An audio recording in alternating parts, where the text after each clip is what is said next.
रविशंकर के कद के सामने ऋतुराज कहाँ टिकते हैं? नहीं टिकते। बिहार के अनस्किल्ड लेबर जाकर बाहर काम करते हैं, तमिलनाडु में मार खाते हैं, असम में मार खाते हैं, बंगाल में मार खाते हैं, गुजरात में मार खाते हैं, महाराष्ट्र में मार खाते हैं, लेकिन करेंगे काम। सैमसंग का फोन का बिहार में कंपनी बनने वाला था, फैक्ट्री जी। आपको पता है नीतीश कुमार ने उसको रोकवा दिया कि ऋतुराज सिन्हा जब कमेटी में गए हैं तो अभी तक अगर आप बीजेपी का देखिएगा इतिहास तो कमेटी में जाने वाले लोग चुनाव में नहीं आएंगे। मैं तो वही तो कह रहा हूँ, मोदी ने मांग दिया इतनी बड़ी कुर्बानी कि आइए पटना साहिब से लड़कर मेरी नाक बचाइए, तक कोई खड़ा नहीं हो रहा था। जो स्टाइल ऑफ पॉलिटिक्स मोदी का है कि काम 1 रुपया करो तो 100 रुपया का प्रचार होना चाहिए, उसमें रविशंकर कमजोर है। और देखिए अभी सच पूछिए तो ऋतुराज सिंह की राजनीतिक उपलब्धि क्या है मैं नहीं समझ पा रहा हूँ, और वो भी रविशंकर प्रसाद ऐसे शख्स के सामने।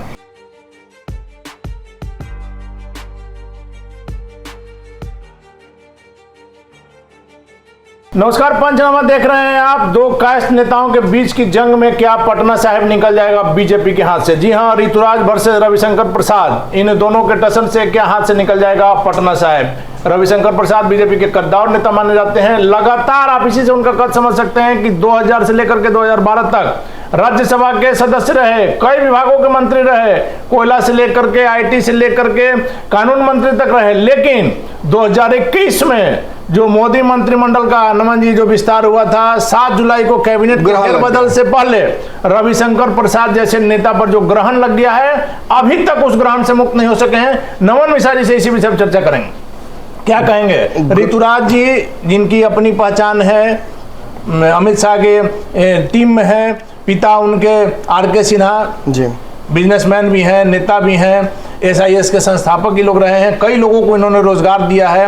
वैसे में ऋतुराज सिन्हा भी एक प्रबल दावेदार माने जा रहे हैं। रविशंकर प्रसाद का कद कितना बड़ा है आप समझ सकते हैं? देखिए आपने एक बहुत बड़ी बात कह दी कि रविशंकर प्रसाद का कद इस बात से अंदाजा लगाया जा सकता है कि मेरे जानकारी में, मेरी पत्रकारिता जब से मैं पत्रकारिता कर रहा हूँ तब से वो मंत्री हैं और तभी से उनको राज्यसभा भाजपा भेज रही है। अब कितना टर्म हो गया ये मुझे नहीं पता, वो आंकड़े आप बताइएगा। मुझे जानकारी जब से है तब से वो राज्यसभा जाते रहे हैं भाजपा की तरफ से। राज्यसभा किसको भेजा जाता है राजनीति की समझ रखने वाले लोग जानते हैं। मंत्री क्यों बनाया जाता था? क्योंकि बिहार के बहुत पढ़े लिखे नेताओं में से आते हैं, बैरिस्टर हैं। के तिवारी के जमाने के जो एक दौर था कि के तिवारी के कई स्टूडेंट्स हुआ करते थे, तो रविशंकर जी का भी उसमें नाम आता है। खानदानी भाजपाई ठाकुर प्रसाद के जमाने से चला रहा है, अपने भी 70 के दशक से राजनीति कर रहे हैं और इंदिरा गांधी के खिलाफ बिल्कुल जो आंदोलन हुआ था जेपी, उसमें कई लोगों का नाम आता है, इनका नाम लोग नहीं ले पाते हैं। ये भी रविशंकर प्रसाद ने जो बहुत कुछ किया वो जनता के सामने नहीं, ये कमजोरी रही। क्योंकि देखिए बताता हूं मैं आपको, इसके पीछे कारण रहा। रविशंकर प्रसाद बिहार की राजनीति नहीं करते थे, वो केंद्र की राजनीति करते थे। भाजपा के थिंक टैंकर्स में से नाम आता था इनका। एक समय था जब प्रकाश जावड़ेकर, प्रमोद और गडकरी, इन नेताओं के समकक्ष के नेता ये हैं। मुझे याद है एक बार हम बैठे थे तो चर्चा में वो बोल रहे थे कुछ लोगों को, तो मैं सुन रहा था उनकी बात। तो उन्होंने कहा कि कैसे उन नेताओं के साथ उन्होंने स्ट्रैटेजी बनाई, बिहार को लेकर रणनीतियाँ कैसे बनती थी, अटल बिहारी वाजपेयी के जो कार्य थे उसको कैसे इम्प्लीमेंट किया गया, ये सारी बातें उन्होंने बताई। लेकिन एक तरफ जहां रविशंकर हैं, वहीं दूसरी तरफ हमको नजर आते हैं ऋतुराज, माफ कीजिएगा, रवि वर्सेस ऋतुराज। ये दो लाला की लड़ाई जो है, ये दो कायस्थों की लड़ाई पटना में, ये भाजपा का टर्फ वार बन गया है। हम आज बोल रहे हैं तो बहुत सारे लोगों को लगेगा अरे क्या बोल रहे हैं आप, जबरदस्ती का लड़ाई लगवा रहे हैं। लड़ाई लगवा नहीं रहे हैं, ये कोल्ड वार शुरू हो गया है। रविशंकर प्रसाद की स्थिति 2020-21 के बाद जो खराब हुई है, जो ग्रहण उन पर लगा है, ये ग्रहण इस हद तक लग गया है कि जिस सीट को भाजपा की नाक समझकर लड़ने आए थे वो, ये बात भूलना नहीं चाहिए भाजपा के शीर्षस्थ नेताओं को कि जिस सीट पर मोदी की नाक फंस गई थी शत्रुघ्न सिन्हा के विरोध से, वो शत्रुघ्न सिन्हा जो कि इस भाजपा के किले को काफी दिनों तक अभेद रखे हुए थे। आपको याद रहना चाहिए कि एक समय था जब भाजपा प्रत्याशी खोज रही थी। भाजपा की तरफ से जब शत्रुघ्न सिन्हा लड़ने आए तो सामने शेखर सुमन को उतारी कांग्रेस। फिर उसके बाद जब वहां जीत कर आए तो दूसरी बार कहानी एकदम साफ उल्टी हो गई थी।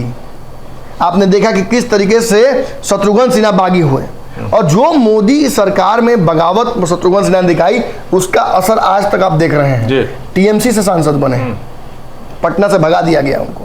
किसने भगाया भैया? कौन शख्स था जिसने भगा दिया शत्रुघ्न सिन्हा को पटना से? रविशंकर प्रसाद। किसने बदला लिया मोदी जी के बेइज्जती का? रविशंकर प्रसाद। जब राज्यसभा में बैठे थे रविशंकर, तो एकाएक मोदी जी को क्यों यह एहसास हुआ कि यही व्यक्ति पटना साहिब से लड़कर जिता सकता है? लगातार अभी तक उनका अगर आप जीवन देखिएगा, जो आदमी 2000 में सांसद रहा, कई विभागों का मंत्री रहा, और 2019 के लोकसभा चुनाव में उन्होंने शत्रुघ्न सिन्हा जैसे शख्स को 2,78,000 के मतों से पराजित किया। एक और बात जान लीजिए, उस वक्त आज आपको हंसी आती है मुझे इस बात पे, हालांकि हम नहीं बोलेंगे ढेर लोगों को बुरा लग जाएगा। बुरा लगने दीजिए, लगने दीजिए। लगने देता, ठीक है, तब तो लाइसेंस आप दे दिए तो फिर क्या दिक्कत है? एक बात जान लीजिए, अपनी अपनी सबकी राजनीति है। कोई आज युवा राजनीति में आता है तो हमें अच्छा लगता है, मैं तो युवाओं का समर्थक शुरू से रहा हूँ। रविशंकर जी का पैरवी हम करें ये संभव नहीं है, लेकिन जो सामने दिख रहा है उसको भी नमन मिश्रा इग्नोर करें, जो सच है वो तो बोलना ही, वो संभव नहीं है। रविशंकर प्रसाद को जब इस सीट पर चुना गया था तो he was not the first choice. Modi ji के पहले चॉइस ये नहीं थे। कई नेताओं को बुलाकर बोला गया था कि चुनाव लड़िएगा तो नहीं राज्यसभा जाएंगे। अब नाम ले लें तो बवाल हो जाएगी, मैं नाम नहीं लूंगा। चलिए उनका नाम नहीं लीजिए। पटना के एयरपोर्ट पर स्वागत कराते हैं लोग आके कि हम राज्यसभा सदस्य बन गए हैं, बड़का काफिला लगाओ। बैकडोर पॉलिटिक्स रविशंकर कर चुके हैं। अब मोदी ने मांग दिया इतनी बड़ी कुर्बानी कि आइए पटना साहिब से लड़कर मेरी नाक बचाइए, तक कोई खड़ा नहीं हो रहा था। शत्रुघ्न सिन्हा जैसे शख्स के सामने खड़े होने से सब किसी ने कह दिया कि रविशंकर जी लड़ लेंगे ना, वहां लाला का वोट है, लाला समाज से आते हैं, इनका खानदानी वही घर है, सब है, लड़ दे। मन में तो था शहीद हो जाएंगे। वाशु की पहली बार लोकसभा भी लड़ रहे थे, अब लोकसभा में माहौल बन गया था। उस लोकसभा में माहौल बन गया था कि संपूर्ण विपक्ष एक तरफ रविशंकर प्रसाद जो है, और भाजपा एक तरफ, उसमें रविशंकर प्रसाद कहा, तो जो पूरे बिहार में भाजपा हारने की स्थिति में मैंने माहौल बना हुआ था, तो उस बिहार की गद्दी पर बैठा दिया गया रविशंकर को कि आप ही बैठिए ना। लेकिन कुर्बानी देने के समय रविशंकर प्रसाद याद आ गए, लेकिन मलाई खाने के समय नहीं याद आए। देखिए मोदी जी का अपना एक सर्टेन तरीका है, आप देखिएगा तो अक्सर वैसे ही नेताओं की मंत्रिमंडल से छुट्टी हो गई जो अच्छा काम कर रहे थे, जिनके पास जो विभाग थे उन विभागों में का उनके पास स्किल था। टेलीकम्युनिकेशन इनके पास था, आईटी मिनिस्टर थे, एक अच्छा अनुभव इनके पास था। पूरे देश में मोबाइल मैन्युफैक्चरिंग का हब बना दिया इन्होंने, जो पहले चाइना से और कहां से आता था। आपको बता दूं, इस चर्चा में एक बहुत बड़ी बात ये जान लेनी चाहिए, सैमसंग का फोन का बिहार में कंपनी बनने वाला था, फैक्ट्री। आपको पता है नीतीश कुमार ने उसको रोकवा दिया कि रविशंकर बहुत पॉपुलर हो जाएंगे। और आप जान लीजिए, इसी नीतीश कुमार की वजह से रविशंकर प्रसाद की मंत्रालय छीन ली गई कि नीतीश कुमार के साथ तालमेल नहीं बैठ पा रहा है रविशंकर, और रविशंकर प्रसाद काफी आगे निकल जाए। और मोदी जी ने एक बार तो कुर्बानी है चुनाव लड़ा कर देनी चाहिए, दूसरी बार मोदी जी ने कुर्बानी दे दी नीतीश कुमार के नाम पर कि ठीक है नीतीश कुमार से नहीं बैठ रहा है तो रविशंकर जी को हटाओ। और फिर आपको याद होगा, इनको हटाने के बाद शहनवाज की वापसी कराई गई। शहनवाज भी तालमेल नहीं बिठा पाए नीतीश कुमार के साथ। नीतीश के साथ कोई तालमेल नहीं बिठा सकता है, सब अरुण जेटली थोड़ी हो जाएगा, सब अरुण जेटली थोड़े हो जाएंगे। अरुण जेटली का मोन्यूमेंट बना रहे पटना में, और जो व्यक्ति यही उपेंद्र कुशवाहा लेकर आए थे, 2 केंद्रीय यहाँ पे विद्यालय नहीं बनने दिया नीतीश कुमार ने, दोनों जगह पेच लगा दिया, इस्तीफा देना पड़ा उनको। नीतीश कुमार को तो बस विशेष राज्य का दर्जा चाहिए, वो भी जब विपक्ष में रहते हैं। भाजपा सत्ता थोड़ी मांगेंगे, नहीं मांगेंगे। फिर देश का प्रधान बिहार पर ध्यान ललन सिंह का ट्रेंड है, आज भुला गए हैं, आज नहीं बोल रहे हैं कि देश का। नमन जी, एक चीज आपने और देखा होगा कि आज जो लोग डीटीएच इस्तेमाल कर रहे हैं, टाटा स्काई सब, वो किसके देन? निश्चित तौर पर ये जब आईटी मिनिस्टर थे, जब उनके पास वो पावर थी, तो बिहार के लिए बहुत सारा काम उन्होंने किया, देश भर के लिए किया, लेकिन बिहार के गाँव को देखकर उन्होंने डीटीएच लाया था रविशंकर। इतना तो मुझे याद। लेकिन आप जो कह रहे थे, अगर मोबाइल का यहाँ फैक्ट्री लग गया रहता तो समझिए कितने लोगों को रोजगार मिला रहता। तो नीतीश कुमार के रहते कैसे लग जाएगा, ये संभव नहीं है। और देखिए वही यही नहीं, आप बगल में चले जाइए, रूढ़ी जी के पास स्किल डेवलपमेंट था। बिहार में क्या स्किल डेवलपमेंट की आवश्यकता नहीं है? अच्छी संभावना थी। बिहार के अनस्किल्ड लेबर जाकर बाहर काम करते हैं, तमिलनाडु में मार खाते हैं, असम में मार खाते हैं, बंगाल में मार खाते हैं, गुजरात में मार खाते हैं, महाराष्ट्र में मार खाते हैं। लेकिन करेंगे काम। बिहार में अगर स्किल डेवलपमेंट का अगर काम हो गया होता, रूडी जी को जिम्मेवारी थोड़ी और दी गई होती, थोड़ा समय और दिया गया होता, शायद बिहार में आज परिस्थितियां बिल्कुल अलग होती। देश भर के युवा बिहार में आकर स्किल डेवलपमेंट का काम करते हैं। देश भर के युवा आते हैं, नहीं यहाँ के लोगों को बाहर नहीं जाना। क्योंकि जान लीजिए भैया कि आपने कहा कि डीटीएच वाली बात, आईटीआई का हब बिहार को किसने बनाया? हम तो कह रहे हैं कि रविशंकर प्रसाद जिस प्रकार के नेता, लेकिन एक कमी उनमें है, अपनी बातों को वो सामने नहीं रख पा रहे हैं। तो इसीलिए और जो लोग कुछ नहीं कर रहे हैं वो बड़ा बड़ा बात जान लीजिए, तो इसीलिए उन पर जो फिलहाल दूसरा लाला है बिहार के, ऋतुराज जी, वो भारी पड़ रहे हैं। एक कारण है उसका। आपने प्लानिंग से काम कर एक रहे हैं। तरफ हमने कहा कि रविशंकर प्रसाद की स्थिति क्या है, दूसरी तरफ हम जरा आकलन कर लेते हैं कि जो इनके प्रतिद्वंदी उसी पार्टी में उत्पन्न हो रहे हैं। क्योंकि भाजपा वैसी पार्टी नहीं है कि अगर दो लोग कह देंगे किसी पर हम लड़ेंगे तो भाजपा कहे नहीं आप बैठ जाइए, आप लड़ दीजिए, ऐसा नहीं होगा। भाजपा अंत तक लड़ने देगी और भाजपा देखेगी जब परिस्थिति विकट हो गई तो सीट ही अपने किसी सहयोगी को दे देगी। कि दोनों का मामला पटना साहिब सीट नाक का बाल है भाजपा का, ना उखाड़ सकती है ना उसको रखने दे सकती है। रखने में भी नोचिए रहा है, नोचिए रहा है, परेशानी हो रही है। भाजपा मॉनिटर कर रही है इन परिस्थितियों को। और आप जान लीजिए, अगर आप ये सोचते हैं कि किसी युवा को शाह की टीम में डाल दिया गया या उसे एक बहुत महत्वपूर्ण जिम्मेवारी दे दी गई तो उसे अगली चुनाव में मैंने टिकट भी दे दिया जाएगा, ऐसा नहीं है। ऐसा नहीं है। ये तरीका है भाजपा के स्टाइल ऑफ वर्क का। अश्विन चौबे का मैं एग्जांपल देना चाहूँगा। बक्सर में चुनाव अश्विन चौबे लड़ रहे थे, 2 बार परिस्थितियां विकट रही लेकिन फिर भी जीते। उनके पुत्र को टिकट देने की बात आई थी। संगठन में उनको बिहार में युवा भाजपा का अध्यक्ष भाजपा मौका बनाने की तैयारी चल रही थी। ऐन मौके पर उन्होंने कहा कि हम चुनाव लड़ेंगे और पैरवी उन्होंने वो लेके चले गए। भाजपा ने प्लान कैंसिल कर दिया, युवा का अध्यक्ष बना दिया नितिन नवीन को और उनको भेज दिया भागलपुर चुनाव लड़ने के लिए। संगठन या फिर चुनावी राजनीति, भाजपा आरएसएस के कैडर पर काम करती है। एक तरफ संगठन चलता है, दूसरी तरफ इलेक्टोरल पॉलिटिक्स चलता है। जहां नड्डा इंटरफेयर करते हैं वहां अमित शाह इंटरफेयर नहीं करते हैं, जहां मोदी इंटरफेयर करते हैं वहां अमित शाह इंटरफेयर नहीं करते हैं। ये एक हायरार्की बना हुआ है। संघ की ताकतों को भाजपा में मोदी के उदय के बाद थोड़ा कम जरूर किया गया है, लेकिन उसको पूरी तरीके से भाजपा में इंप्लीमेंट कर लिया गया है। वो संघ भाजपा में चलाया है जी, जो पहले भाजपा संघ में अलग था। बीएल संतोष हो या आप बिहार के प्रभारी, मैं नाम भूल रहा हूँ भाजपा के, तावड़े या कुछ नाम, तावड़े नाम है, वो सब संघ के प्रोडक्ट्स हैं। ये लोग संघ के माध्यम से आ रहे हैं और इन्होंने ही आरएसएस मानसिकता वाले सम्राट चौधरी को बनाने में बहुत बड़ा योगदान दिया। कल सम्राट चौधरी के कार्यक्रम बिहार में जो उनका जो कमिटी है वो बनी फाइनल। हमने देखा कि कई पुराने लोगों का उसमें वापसी हुई, जैसे राजेंद्र सिंह का वापसी हुआ। सबसे महत्वपूर्ण है कि 38 में 17 सवर्ण है। हाँ, मिथिलेश तिवारी का वापसी हुआ। इन लोगों का वापसी ये साबित करता है कि बिहार में एक संगठनात्मक तौर पर मजबूत ढांचा बनाकर भाजपा चुनाव को टैकल करना चाहती है। क्योंकि देखिए बिहार में सहयोगियों की संख्या भाजपा की बढ़ रही है और केवल एक संजय जायसवाल या नित्यानंद राय से संगठन नहीं संभलने वाला। बिहार के मौजूदा अध्यक्ष सम्राट चौधरी की भी उतनी उनका एक्सपीरियंस नहीं है, वो चेहरा है मात्र। उनके पीछे काम करने वाले नित्यानंद राय और संजय जायसवाल हैं, उनको वो रोल दिया गया है। अब इसी में कहीं ना कहीं एक कमेटी में एडजस्ट कर दिया गया है ऋतुराज को। अब ऋतुराज की स्थिति क्या है? देखिए, ऋतुराज के पिता बैकडोर पॉलिटिक्स के माहिर रहे हैं, आर के सिन्हा एक बड़े बिहार के उद्यमी हैं। अब देखिए यहाँ थोड़ा सा एक बात समझ लीजिए, आप अगर ये कहिए कि नहीं, कुछ पत्रकार लोग हैं बिहार में कि ऋतुराज सिन्हा की उपलब्धि क्या है, जहां देखते हैं खाली एसआईएस दिखता है, जहां देखते हैं एसआईएस दिखता है, मुझे नहीं दिखता है। नहीं, लेकिन एसआईएस में उन्होंने कई लोगों को रोजगार तो जरूर दिया है। बिल्कुल दिया है, बिल्कुल दिया है। ऐसे कई उद्यमी हैं बिहार में जिन्होंने रोजगार दिया, बहुत लोगों ने दिया है। आप नाम भूल जाइएगा क्या, बड़े बड़े लोगों का। अभी कुछ दिन पहले ही तो निधन हुआ है, उनसे ज्यादा रोजगार किसने दिया? किंग महिंद्र हो गया, किंग महिंद्र हो गया, तो कहने का मतलब कि देखिए एसआईएस एक बड़ी संस्था है जो कि बहुत रोजगार देश भर में दे रही है। देश के बाहर भी सुन रहे हैं कि मैंने गार्ड्स कई जगहों पे एसआईएस के हैं।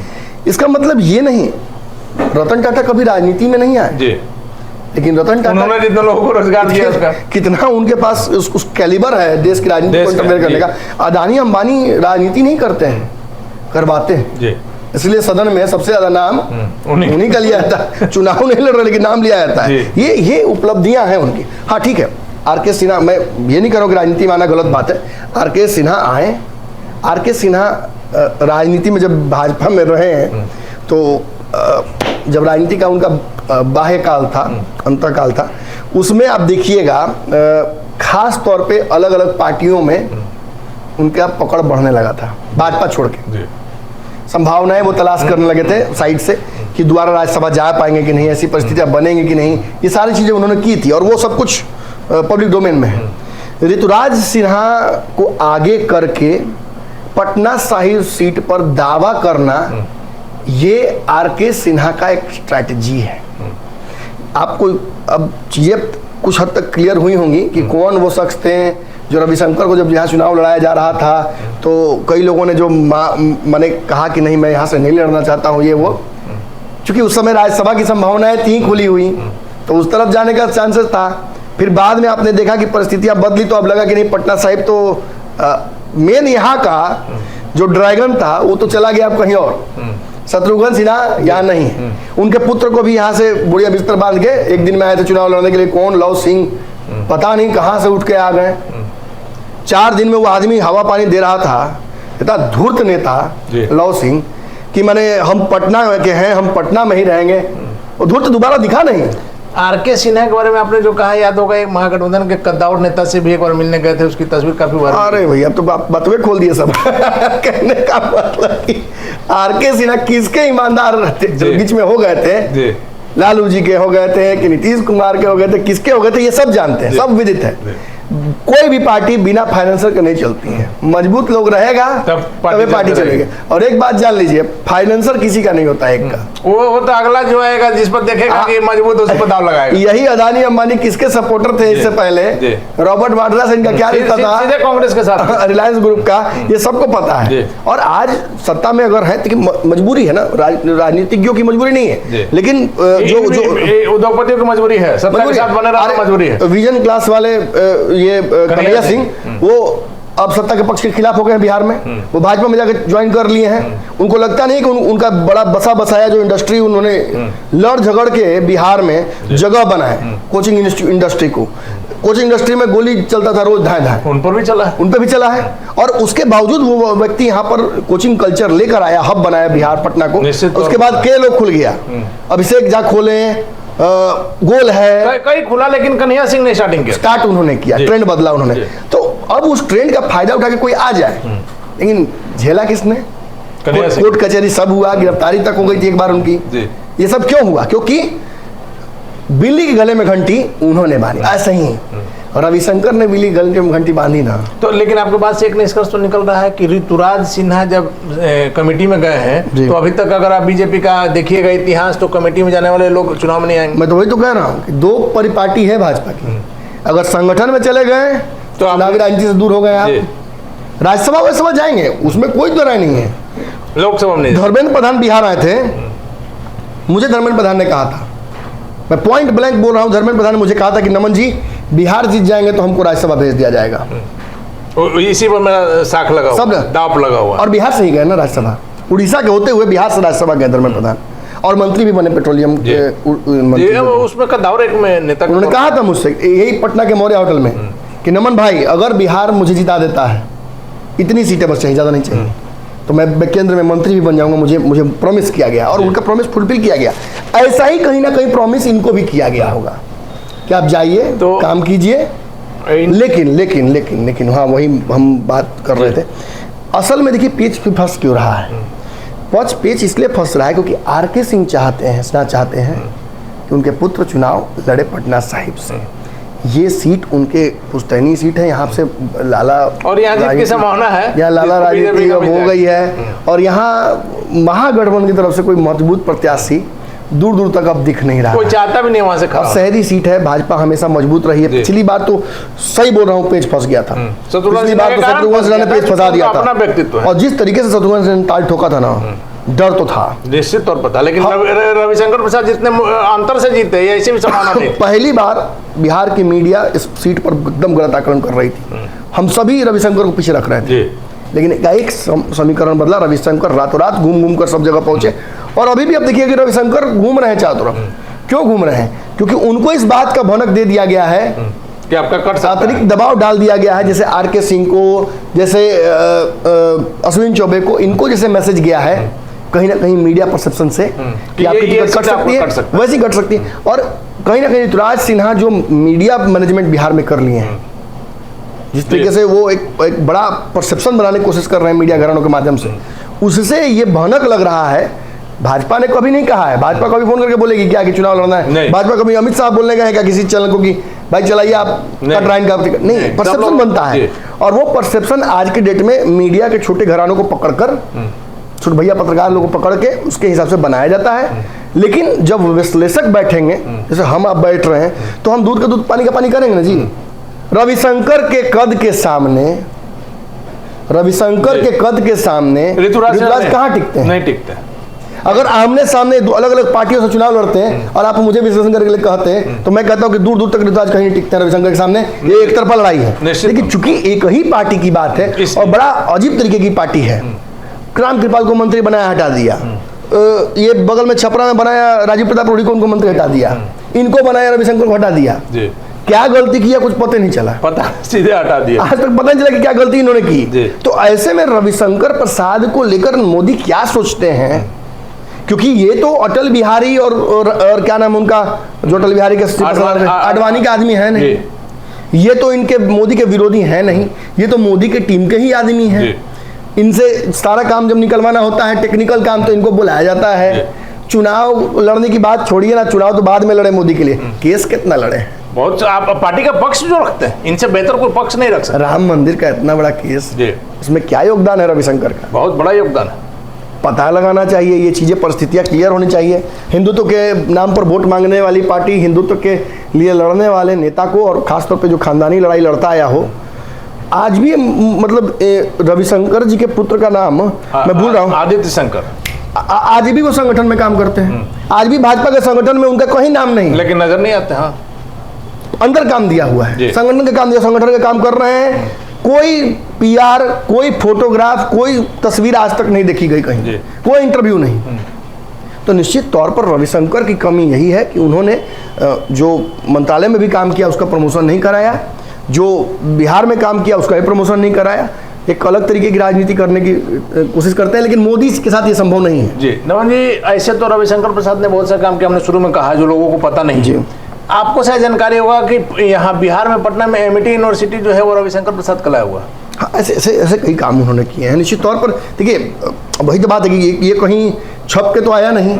बिहार के कैबिनेट, वो बताते हैं, बिहार के कैबिनेट के मंत्री 6-6 महीना पर अपना निकाल रहे थे रिजल्ट।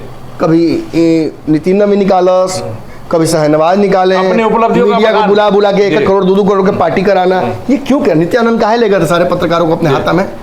ये दर्शाने के लिए, अपनी उपलब्धियों का बखान करने के लिए, जो नहीं किया है उसको भी बताने। सुनिए, जाके सुनाइए। तो हम तो ऐसी बातें करते नहीं, हम तो भाई जो फैक्ट है सो फैक्ट है। ऋतुराज सिन्हा की उपलब्धि, बहुत लोग बिहार में, उनका तो सुने कि अपना चैनल भी है बिहार में, सुने कि एक मुखपत्र उनका अपना भी है, जिसको हिंदुप्रस्थ न्यूज या किसी करके, लेकिन रविशंकर प्रसाद का बहन का भी है, लेकिन उनका खिलाफ चलता है। यही बात है। अलग अलग राजनीतिक परिपाटी में क्या कहूँ, मैं तो कह ही रहा हूँ कि रविशंकर कहाँ कमजोर है। आप समझिए ना, जो स्टाइल ऑफ पॉलिटिक्स मोदी का है कि काम 1 रुपया करो तो 100 रुपया का प्रचार होना चाहिए, उसमें रविशंकर कमजोर है। और देखिए, अभी सच पूछिए तो ऋतुराज सिंह की राजनीतिक उपलब्धि क्या है, मैं नहीं समझ पा रहा हूँ। और वो भी रविशंकर प्रसाद ऐसे शख्स के सामने क्या राजनीतिक उपलब्धि है मुझे नहीं पता, लेकिन मैं जानता हूँ कि ऋतुराज सिंह कौन है। मुझे ये बता दिया गया है कुछ मीडिया घरानों द्वारा कि अब सोचना नहीं है, वोट कमल पर टिपने के लिए तैयार रही, ऋतुराज सिन्हा का फोटो रहेगा वहां पे। लेकिन इतना आसान नहीं है। यहाँ बिहार में बैठे हुए छोटे भैया कारतूस पत्रकार ये तय नहीं करते कि मोदी किसको टिकट देंगे। इसके लिए एक बहुत लंबी लड़ाई बाकी है। हम ऋतुराज सिंह मिश्रा से भी बातचीत करेंगे, उनसे भी बात करेंगे कि कितना पानी में है चुनाव लड़ना। हालांकि वो तो डिनाई कर देंगे हम चुनाव लड़ना चाहते हैं, लेकिन तैयारी तो पूरी कर रखी है। एक बूथ का लिस्ट निकल रहा है हमारे स्टूडियो के आसपास, क्योंकि हम उसी क्षेत्र में आते हैं। खूब लड़का सब हल्ला कर रहा है कि ऋतुराज सिन्हा कई दिनों से चर्चा है, इस बार माल मिलेगा लगता है। इस बार तैयारी में है कि 2024 का चुनाव निश्चित तौर पर लड़ना है पटना साहब। बिल्कुल, और उसकी चुनाव की तैयारी तो पहले शुरू हो जाती है। और ठीक है, रविशंकर प्रसाद ने खिलाफ बचा लिया, तो सेनापति का नाम थोड़ी है कोई लेता है, सब तो राजा का नाम लेता है। धन्यवाद नमन जी इन तमाम जानकारी के लिए। तो निश्चित तौर पर रविशंकर प्रसाद बीजेपी के कद्दावर नेता, कई विभागों के मंत्री रह चुके हैं, लेकिन 2021 में जब मंत्रिमंडल का विस्तार हुआ था, मोदी कैबिनेट का जब विस्तार हुआ था, उसके बाद से जो उनका इस्तीफा लिया गया, रविशंकर प्रसाद गुमनामी में जी रहे हैं। जो काम उन्होंने किया उस काम को भी बताने की क्षमता उनमें नहीं है, किस कारण से नहीं बता पा रहे हैं यह तो समझने वाली बात होगी। लेकिन ऋतुराज सिन्हा युवा चेहरा है, उनकी चुप्पी से ना, उनकी चुप्पी से उन्हीं का काम बिगड़ रहा है, ये तो तय है, इसमें कोई संशय नहीं है। उन्हें अपनी स्थिति स्पष्ट करनी चाहिए कि क्यों ऐसा परसेप्शन बन रहा है कि वो मोदी के टीम से बाहर हो गए, जबकि 24 घंटा मोदी के साथ बैठना। कल भी सदन के अंदर जिस तरह से उन्होंने हमला किया, बाहर निकलकर कहा कि फ्लाइंग किस फेंक रहे थे राहुल गांधी, वो समझना चाहिए। तो ऋतुराज सिन्हा जिस प्रकार से उभरते हुए वो भी नेता हैं, बीजेपी के कद्दावर नेता वो भी माने जा रहे हैं, उनके पिता भी बहुत बड़े उद्योगपति हैं, और जिस प्रकार से ऋतुराज सिन्हा की तैयारी चल रही है, लेकिन उनका कद जो है रविशंकर प्रसाद के सामने काफी कम है। लेकिन रविशंकर प्रसाद की गलती आपको हमने शुरू में बताई कि जो उन्होंने किया है, शायद कम बिहार के नेताओं ने उतना काम किया होगा, लेकिन वो काम को बता नहीं पा रहे हैं। मोदी मंत्रिमंडल में तो नहीं रहे, मोदी के साथ है या नहीं, अगला उनका सीट कंफर्म होगा या नहीं, इन बातों को भी वो जनता के सामने नहीं रख पा रहे हैं। वैसे में निश्चित तौर पर रविशंकर प्रसाद को अपनी बातों को, जो उन्होंने किया है उस बातों को कम से कम जनता को बताना चाहिए। लेकिन निश्चित तौर पर दो कायस्थ नेताओं के बीच की लड़ाई में पटना साहिब में आगे क्या होगा देखना काफी महत्वपूर्ण होगा। फिलहाल पंचनामा में हमें दीजिए इजाजत, नमस्कार।